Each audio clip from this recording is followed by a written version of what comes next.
I'm a delusional filmmaker who's slowly losing hope. Need advice? Okay, I'm a 29-year-old filmmaker who drank the Smith Tarantino Rodriguez Kool-Aid. I always thought it doesn't matter where you live, what your educational background is, as long as you love filmmaking and you can't help but make a good movie.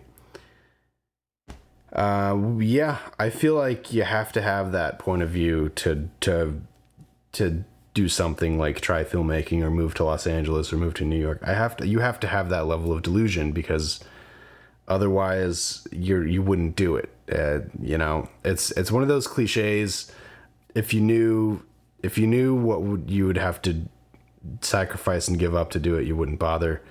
It's one of the, it's like I feel like the military, when I was really considering the military to be a pilot when I was like 17, every single pilot in the Air Force I talked to was like, if you can do any other thing, do that.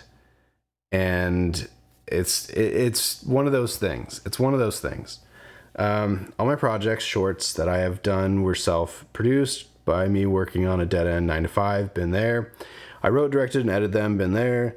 Recently, I've been working on a horror spec TV pilot for 3 years now, and I'm finally in a place where I want to submit it for coverage, feedback, and eventually submit it to the blacklist. I wouldn't just submit it to the blacklist, but yeah, sure. That's a good place to submit it. Nickel Fellowship probably wouldn't give two shits about a horror spec, so maybe not that, but there's a lot of other places. Film Freeway, just hop on Film Freeway. You can sort stuff like this. I've literally sacrificed relationships, better job opportunities, and having a life, instead dedicating to the craft, he put in quotes. But, all caps, the longer I spend on the subreddit, the more discouraged I become. Well, you're on the subreddit for one thing, and that's pretty discouraging. You guys can be really depressing, but I appreciate the honesty, really I do. I see posts here that have won contest, got an 8 on the blacklist, paid for meetings.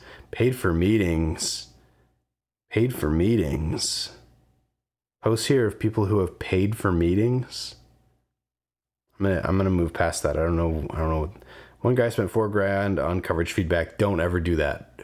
Do not do that. Do not do that. If there's anything to take away from this post, don't pay that kind of money for coverage and feedback ever. That is purely a scam. That is a crazy scam. How that's insane. Story time. I did a 24-hour or 48-hour film festival in downtown LA a while back, and it was me and my producing partner at the time did it just basically to just farm crew. And when we got there, it was all people who had never ever touched a camera ever before, which wasn't a deal breaker. But then they all like glommed together. There was like 80 people, and they all glommed away from us, and so we ended up just being ourselves and putting in a thing, and it was making our own thing over 48 hours. But when we went to the screening the next 2 days later or whatever, weird stuff had happened, because it's one of the teams of like 10, which was weird because I think the limit was 8, and they had to have like permission or something. The one guy who was living on his friend's couch signed a 12-month lease on an apartment because they needed a location, and they really liked this apartment when they were driving around LA. So he leased an apartment for the sake of shooting this short film for the 48-hour film festival, and then they didn't win anything. Oh, it was so crazy. And people were like excited and inspired and applauding that. And me and my producing partner were just like, this is like, do you even speak up at that point? Like, is it even like a benefit to anyone there to be like, this is crazy, you guys are being crazy, this whole, like, don't encourage this. Like, the enthusiasm is great, but the enthusiasm being applied to what you're doing is absolute craziness. That was so nuts. Anyway, let's see. So yeah, don't pay $4,000 on coverage and feedback. That's insane. I understand how this is a hard industry to get into, but if all those places lead to nowhere, then what are the other options? What avenue do I follow? I don't want to harass or send unsolicited scripts to producer agents, as I hear it's a quick way to get blocked. So where do I go from here? Make stuff. Make your own stuff. Shoot your own stuff. If you like your script, shoot a trailer of your script or shoot a scene of your script, Make sure it's good. Make sure the writing is good. The actual video doesn't have to be good necessarily, as long as the writing is good and the sound isn't intolerable. Do that. So, I recently got a life-changing job offer, but if I take it, it will be the nail in the coffin. As I approach the dirty 30 and my friends are getting married, having kids, growing in their careers, I start second-guessing myself and my delusions will ever pay off.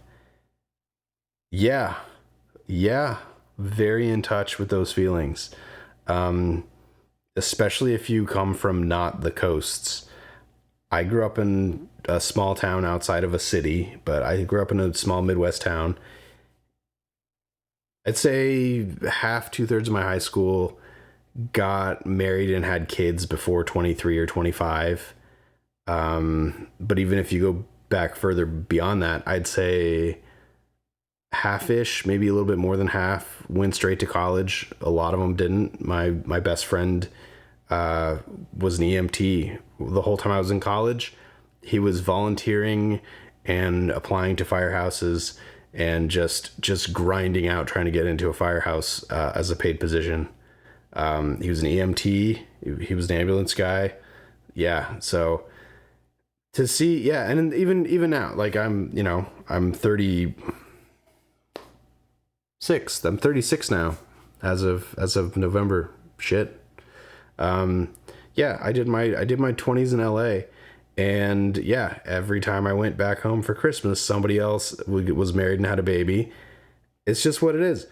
But the difference is, if you're doing something like this entertainment industry, especially on the coast, especially LA or New York, the dirty truth is, in order to stay competitive or in order to get ahead or whatever you want to call it, in order to stay in the mix, usually families and relationships and that kind of stuff, or just, careers that wouldn't be in the industry, take a back seat. There's exceptions. One of my good buddies in grad school got engaged the week before, or got married the week before he started grad school. Yeah. And he has kids now, and it's not, that's fine. Married and kids, they seem to be happy. So it can happen, but it's like, it does seem very much like if you live on the coast, or if you live in a big city, or if you're pursuing this kind of career, to give it the best chance of it working, you're probably going to have kids later in life. You're probably going to, if you end up having a career that pays the bills properly, it's probably not going to happen when you're 23, the way a bunch of your friends who graduated college started their job and worked their way up the ladder. Maybe that's less of a thing every day, but it's still a thing for some people. So do I keep working a dead-end job, spending all my money on making shorts? Hey, that's something I do. Do I move to LA? Do I try to get an entry job at a studio, slowly work my way up, or pay for coverage? Do not pay for coverage. Don't do it. Improve and hope one day it will pay off. That's pretty grim, just how you phrased it. I know there's no easy answer. I just wanted to talk to other fellow screenwriters, get your perspective experiences. Is there a good coverage site that has improved your writing? The Blacklist. You've already said the Blacklist in this post. It's the Blacklist. There's other places, but just get into a workshop, get into a filmmakers or a screenwriters group, and I'm sorry, I'm still editorializing and I haven't even finished the question. Is there a good coverage place? Is it worth working as an intern or doing grunt work for a studio, hoping you get noticed? At 30, it's not. At 20, maybe, because I started at 23 and I still felt like I was kind of behind. At 30, I would say don't bother, because it's gonna suck, and you're gonna be dealing with 20-year-olds. It can be done. It can be done. I wouldn't do it. What's your experience trying to make it? Update, thank you for the advice and encouraging wisdom. I guess when I wrote this, it was my feels. I will suck it up and keep at it. Feel free to keep posting, blah, blah, blah. So this has been archived. Producer, development producer, and been directing for 10 years. We're similar ages. That's fucking hard to hear. Sorry, I swore. The biggest mistake most people have and fail as filmmakers is often trying to do too many things. If you're in the future center directing and leadership in the films, feel free to reach out. I've also done coaching, work with scripts. Yeah, this is fine. Edit a lot. A lot is 2 words. Mr. Development Producer. A lot of people who have been no OP have been messaging me about this. Please respect that. That's funny. So he said, hey, reach out to me, and everybody else watching this archive reached out to him instead. That's hilarious. That's what you get for spelling a lot wrong and telling everybody you're in the biz. I just don't have I just don't find, I have a chip on my shoulder about this whole post, the response, I mean. So so basically I'm turning 30. I could get a job that's definitely going to commit me to do something other than filmmaking, or do I suck it up and try to grind it out in LA? I don't know. Moving to LA is its own thing. I'll probably do a video on it someday on should you move to LA. I don't think I've actually done one yet. I did it. Do I regret it? I don't know, because I ended up leaving LA, and honestly, from the second I decided to go to LA, my entire every fiber in my being was telling me I needed to not be in LA. Now that I'm not, I'll tell you right now, I don't feel that anymore. I don't feel the I shouldn't be here anymore. Mix it up. Get in groups. You know, you don't have to be in LA. It helps. If you're an actor, it helps to be in LA, New York, maybe Atlanta. That helps. If you're a director of photography, or if you want to be in something specialized on set, like a grip or script supervisor or anything in the director's department, so assistant director or that kind of stuff, being in one of the hubs, like specifically LA, because there's also TV, whereas New York doesn't have quite as much TV, I guess. Being in one of the hubs, New York or LA or Atlanta, that kind of stuff does help.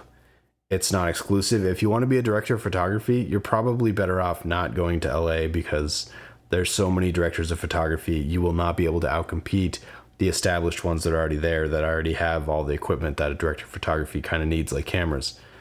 So for that person, probably don't. Probably just be in a city that has some kind of commercial system in place, or some kind of music video system in place, and do that. Screenwriting, dude, you can screenwrite anywhere. I assume it's a dude. It could be a girl. Chick, you can screenwrite anywhere.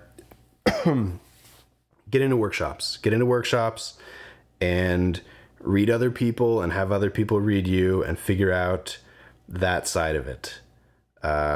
Yeah. That's not going to help you as far as when it comes to actually selling your script, because that does kind of require connections, and being in LA does help for that. It's helped buddies of mine. I've had near misses that I've talked about that happened in LA, even though the connections didn't start in LA. That aspect of it helps. But at the end of the day, if you're swinging for the fences, and at the end of the day, we all kind of are, even if you're bunting it up with, something that you consider less than, bad example, working on wedding films. I say bad example because I like shooting stuff. So wedding films are not the stress of messing up a wedding film would freak me out. But short of that, I like filming stuff. But like, if you want to go for it, screenwriting, you can write anywhere. Just find a writer's group that you trust.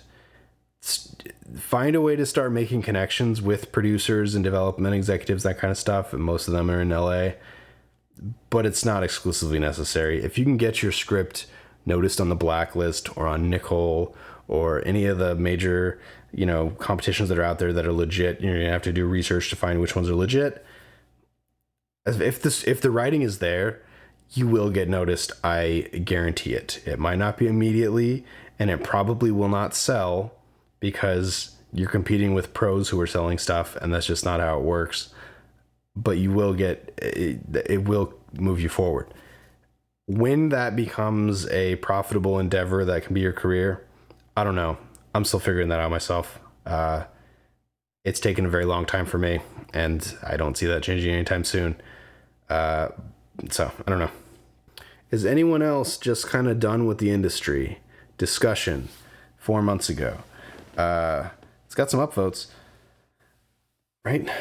Or down? I don't know. In 3 years, we have 2 unprecedented shutdowns. Shutdowns should be one word. That's petty of me. And even for a solid year after the big thing shutdowns, again, one word, film sets were just a miserable, unpredictable place to be with all the precautions and threats of being shut down. That, I believe, shut down is actually spelled correctly. Although shutdown could be one thing there too. I think it should be 2 there. Film sets are just a miserable, unpredictable place to be. Is this from experience or is this speculation?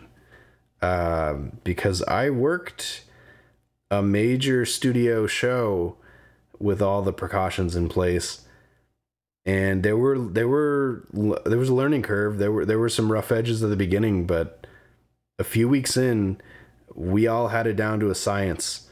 And honestly, having some of those things get walked back now almost kind of feels weird. You get used to what you get used to, but yeah, I remember we were totally masked up 3 days a week, getting swabbed.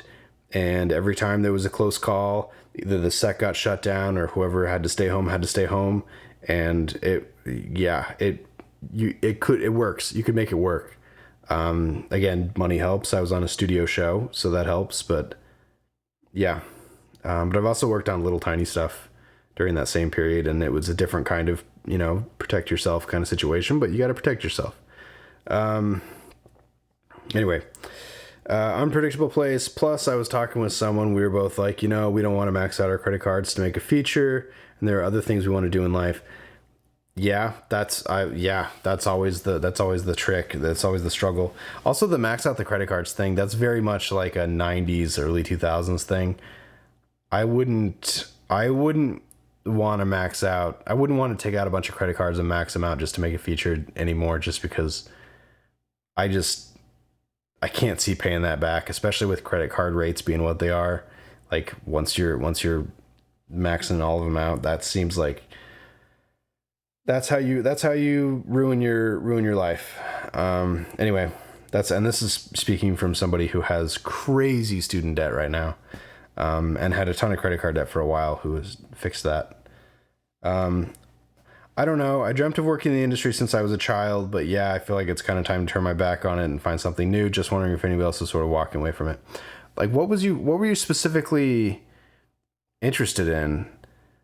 Because a lot of that, just like the other post, a lot of this stuff, you don't have to do in LA or New York or Atlanta.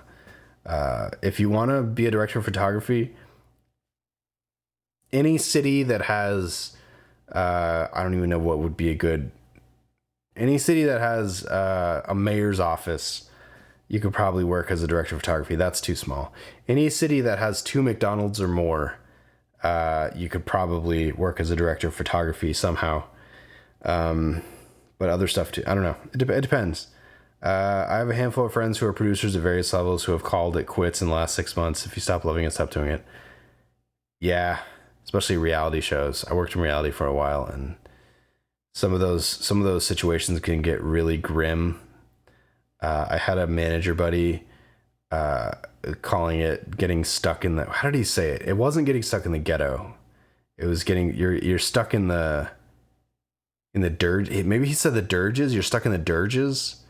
Because I was telling my manager buddy about a friend who was working on a Disney show and just wanted out. And he's like, yeah, you can get stuck in the dirges.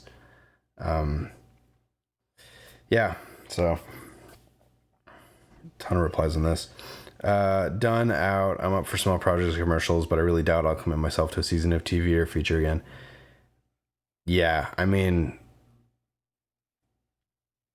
I'm much more attracted to working on my own stuff on sets that I have control over versus working on big, like, SAG eligible stuff, just because the crews, even the awesome, again, I worked on a studio show with a proper crew, and I was the least experienced person there by a mile, and the crew was excellent, total pros, and they were all old as hell.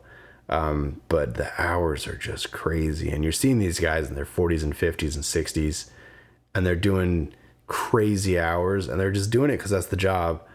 That's not how I want to live my life. I in the whatever it was, the 5 months or 6 months that I worked on that show, I feel like it aged me 4 years, 5 years. It was, my God, my short-term memory just from the lack of sleep on that show was, my short-term memory was already bad, but on that show, I couldn't tell you what I had for breakfast after eating breakfast. Like I was messed up. And I asked my buddy who was one rung up on the show above me, and I was like, how do you deal with the exhaustion? He's like, you don't. You sleep on the weekends, and you just don't answer your phone on the weekends. And then when we have a break, you just sleep through the whole break. And so like Thanksgiving break, nobody had stories. The executives had stories because they're not doing the hours that we were doing necessarily. But the crew didn't have stories. The crew slept. So yeah, it's brutal. It's brutal. I get it. What's overwhelming reason? Mental health, free time, toxic work environment. It's going to be all the above. Yeah. Yeah, exactly. Yeah. That's what it is. That's what it is. The healthiest sets, if you're doing 10 hours, 12-hour days consistently, like TV, you're doing 5 days a week, sometimes a Friday into Saturday, which, man, those shows, that's brutal if you're doing those consecutively, like consistently, which I was not on that show. That was the other side of town show. And we had PAs jumping onto our show, leaving that show because they're like, I can't do any more Fridays. All of it. But even like we had a healthy set. We had a pretty mental health conscious set, and still it's just like, you're making pretty good money. Like I was making no money, and I was making crazy good money because I was doing so many hours. Those higher up people, like in the camera department, I'm sure we're making, like they could buy a house every 2 years. Like it was crazy. It was crazy how much money they were making. All of them, they would come on to there. We'd have like a hiatus or something, and they come back and be like, well, I just put the down payment on my condo. I've bought my condo now. I'm like, what cost? You're not gonna have an opportunity to vacuum your condo for another 6 months. It's really what it is. I don't know. I have strong feelings about that. I'm really grateful the pivot to games in 2020, but I still do miss traditional filmmaking and the occasional take on some work on the side here. But I would probably be in a gutter somewhere if I hadn't. Yeah, I've been doing a lot of live stuff lately, and the hours are better. And people treat you differently because you're not dealing with just jaded set dogs, jaded set career people. Yeah, I would have never expected that live shows would be a thing that I enjoyed, but I'm just, I set up my camera, I put on my headset. If they give me the run of show, document, I'll read it if I get a chance, but I'm in the zone. And when I'm done, I'm done. And it's not, it's not consecutive 12-hour days, 5 days a week plus. A lot of 80s. Yeah, but you're also jumping on Reddit, so it's a different kind of, like, again, the really high-end TV crew I was working with, I don't think they know what Reddit is.